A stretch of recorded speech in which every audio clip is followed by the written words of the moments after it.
Welcome to the Scrum.org Community Podcast, a podcast from the home of Scrum. In this podcast, we feature professional Scrum trainers and other Scrum practitioners sharing their stories and experiences to help learn from the experience of others. We hope you enjoy this episode. Hi, everyone. I'm Ryan Ripley with Agile for Humans and professional Scrum trainer with Scrum.org. I'm stepping in as a guest host for episodes highlighting the experiences of other Scrum.org professional Scrum trainers. I hope you enjoy getting to know these amazing people. All right, welcome to another episode of Becoming a Scrum Master. I'm your host, Ryan Ripley. Joining me today is Dimitri, a fellow professional Scrum trainer with Scrum.org and Agile coach. He does Agile for Value, kind of close to Agile for Humans, but Agile for Value. Maybe value is better than humans. I don't know. And looks like Accenture as well. So Dimitri, thanks for joining us, and thanks for doing this. Thanks for having me, Ryan. Oh, of course. We'll get right into it. Can you share the story of how you first encountered Scrum and what motivated you to become a Scrum Master? And was there any particular moment or experience that really sparked your interest? Yeah, my story is called Kicked Out Before Christmas. Okay. Right? So it's like 2011, 12 years back, and it's around this time of the year, and I'm a project manager. I'm managing a software development project that right from the start, it had like big red warning signs flashing all over it. Okay, I mean, according to traditional project management, the risk assessment, it was, riskful all the way. It was a new customer, so we had never worked with this customer before. It was a new technology. We had never used this technology before. And of course, my company had seriously underestimated the effort needed because we wanted to get in the customers. So we overpromised. We promised things that could not be delivered. Sounds about right. Yeah. So we started in June, 3 months in the project. At around September, we realized that we had to come clean to the customer about our overpromising, and we did negotiate a new deal, giving us some breathing space, we thought. So we had another 3 months, but this was the first and last extension we would get in the project. And then we started really a tough period. Yeah, it was like a death march project. Death march where, prisoners of war march in the desert, and when someone falls from exhaustion, then nobody picks them up. They just keep on going. This was my project team. So people would work very late, people would work on weekends, and they would call in sick, or they would threaten to resign, or they would resign. So we had to find replacements very fast. So it was really hell, 3 months from hell. Still, things did not improve. We did not improve our collaboration with the customer. Things were not going good. And right before Christmas, so at this time of the year, the customer was about ready to kick us out. So the CIO of my customer called my boss, and they said, this is not working out. The project is heading for the rocks. And it really was heading for the rocks. So at this time, I was reading about Agile and Scrum. This was my hobby. Reading was my hobby, so I read about it. So I thought that we might as well give it a try. I mean, it was a lost cause anyway, so we didn't have anything to lose. So I reached out to my customer's project manager, and I said, George, I have this idea. Can we try something?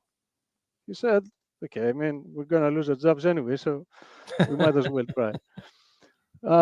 We went over to the business part of my customer, and we told them, guys, you have asked for about 50 functionalities. You haven't gotten anything yet, we know, but we just wanted to know, are these 50 equally important?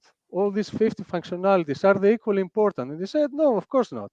These 10 out of 50 are really going to solve like 80% of our problem. Because right now we're doing all the things manually. So if we give us this 10, it will save us about 80% of the problem. And we said, okay, what if we deliver this in a month? Just this 10, nothing more. So we will not deliver the full project, and we will not tell you when we will deliver the rest, 40, the other 40. But this 10 we will deliver within a month. And they said, this can be great. Maybe we can, not kick you out just yet. Maybe we can wait another month, so what you can do. So I went back to the team, and I asked them if it's doable, and they said yes, but we will not, deal with the other 40. We'll just pretend they don't exist. We'll just, we will do just this 10. And they did it. They did. I mean, they didn't do 10. They did 9, which was still pretty good. And they did it. They did it right after Christmas, and they even took vacation on Christmas, which was like a big gift given the situation of the project. But they did deliver. And then, something magical happened during the review. We didn't call it sprint review, but it was, a customer review. When we presented the functionalities, then everyone was really happy, and the project team breathed again. They had a great sign of relief. And then, I mean, this was just mind-blowing for me. I had saved a project, because after that we started delivering another 10, and then another 5 every 2 weeks, and then this went on for years, and it was considered a very, very successful project. So Agile saved my project management career. Actually, it didn't, because I never came back to being a project manager again. I started becoming a Scrum Master right away after that. I saw the light. Yeah. Very nice. And and this is my Scrum story. Very good. So, I mean, you've talked about a specific project or situation already, but has there ever been a Eureka moment where you saw the true power and potential of Scrum? And could you describe that experience? Yeah, we have a lot of this as Scrum Masters. We do have a lot of this, and every time it's different, and every time it's almost equally good. So apart from this first experience I had, it's always mind-blowing when people, especially people high in the hierarchy, they experience their first sprint review. So when you, as a Scrum Master, sometimes you start with a new customer, and then you gather a small group of people that are in the first line, low in the hierarchy, yeah, and you work for them for a sprint, 2 weeks or 3 weeks, and then at the end you call all the people from management of the company, maybe managers high in the hierarchy ladder, and the team calls them over for a sprint review. And when they see and experience the sprint review, it's mind-blowing for them, and it's very satisfying for the Scrum Master, and also a Eureka moment on how you can actually cause change in a company. So just by connecting the people that actually do the work with the people that make the decisions, and they see how they can achieve things within a very short time period, and they see how they can self-organize, and they see how the team can solve problems by themselves, and they see how they can work out and find workarounds in situations that are not easy to navigate in a complex organizational structure. So they find ways to overcome the challenges, and it's usually an eye-opening for them, and it's a Eureka moment for us, because you think, this is how you can cause change. It's great. How has your perception and execution of the Scrum Master role or accountabilities evolved? Are there aspects of the role or accountabilities that you view differently now compared to when you first started? Yeah, that's a great question. Initially, during my first Scrum Master assignments, I stayed a lot close to the Scrum guide. Yeah, I tried to do the events exactly as I thought they should be. I try to teach more than coach. I try um, to teach the people and the organization.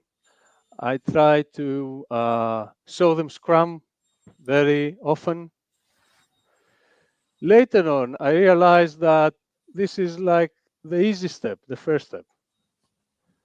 After the team learns the basics, learns the mechanics, and they have some breathing space, some protected space where they can operate, then usually they do pretty good. I mean, this is why Scrum is so popular. You take a group of people and you teach them Scrum and you give them some breathing space, and they usually work great stuff. They work out great stuff. So, but after that, your role changes. Then you have to work with the interfaces of the team with the organization. And later on, when you create more teams, you work more on the organizational aspect and the interface aspect than the actual uh, team, or than the application, the adoption of Scrum within the team level.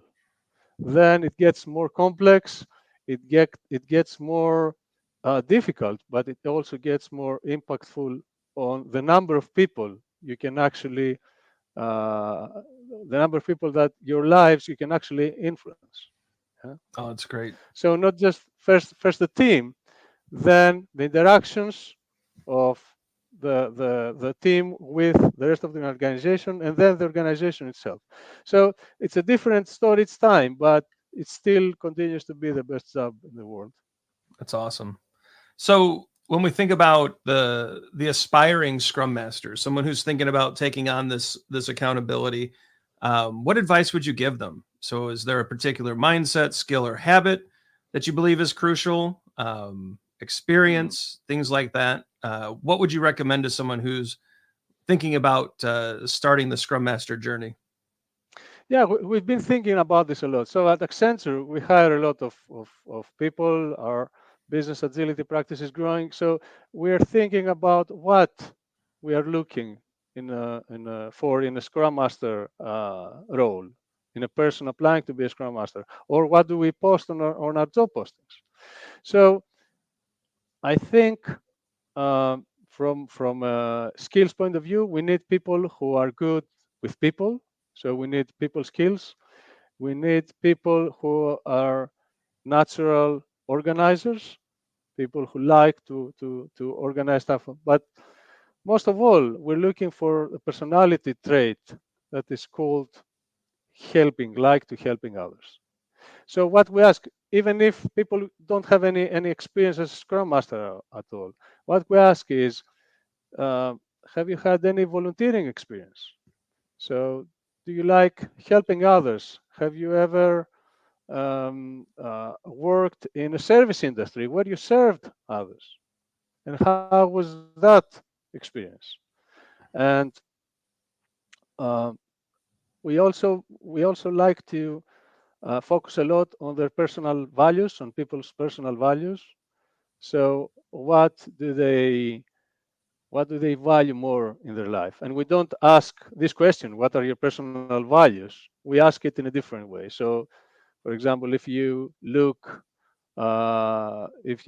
looking for a business partner, yeah, to create a joint company, joint enterprise with one person, what would be the characteristics of this person? Sure. So if we hear answers like uh, there's a person that has to be very open, very transparent, very honest, a person that likes to help others, likes to help the team achieve their goals, it means this is their personal values. So it means that it's a person that is suitable for the role. Great. That's good to hear. I've got one more for you, Dimitri. I appreciate you giving these great answers. What is the one book every Scrum Master should read? And it does not have to be an Agile book, does not have to be a Scrum book, but one book that you think that every Scrum Master should read. Mm. That's a tough one. So many good books out there. Um, Yeah, I think well, it's not a book about Scrum. It's not a book about Scrum Masters, but it has influenced me personally a lot and has given me some mental models that I have been using for quite a long time, and I think they're still very relevant. The book is Reinventing Organizations by Frederic Laloux, Mm-hmm. and I think it's a mind-opening book. I think every person dealing with organizations, dealing with organizational change, should read this, and therefore every Scrum Master whose It's great. job is primarily change. Love it. They came out with an illustrated version of that book, and that's how I finally got through it. Ah, I struggled with it, and everyone kept saying, "You got to read Laloux, you got to read Laloux," and I'm like, I'm not smart enough. Apparently, I can't get through it. But then they did this illustrated version of the book, and it was great. Really wonderful ideas. So I wholeheartedly agree. Laloux is a great author for Scrum Masters to check ah, out. thanks for that. I'll try to get it. Yeah. It's very good. So Dimitri, I appreciate you doing this. I'm out of questions. Is there anything you'd like to get in front of the listeners? Anything you'd like to promote? Anything that you think they should know about you? Um, well, it's Christmas time, so I hope everyone has a great uh, vacation period. I hope uh, everyone keeps practicing what they love, and I hope everyone brings out their best self at work. Yeah, And we are really, I mean, as Scrum Masters, this is our job. Yeah, this is to unleash the potential of humans, to unleash the hidden human capital, hidden or suppressed in small and big organizations, so that people can enjoy their work more, and at the same time, organizations and companies achieve better business results through this. it's great. So, yeah, Yeah, thanks thank very you so much, much. Ryan, for having me. Oh, of It's been course. great. No, this was really helpful. I think people they need to hear these journeys, right? To, as you were saying, to inspire, but also to show them it is a journey and there's quite a bit of growth and change. And so, no, I really appreciate you doing this. Thank you very much, Ryan. Thank you very much. Certainly.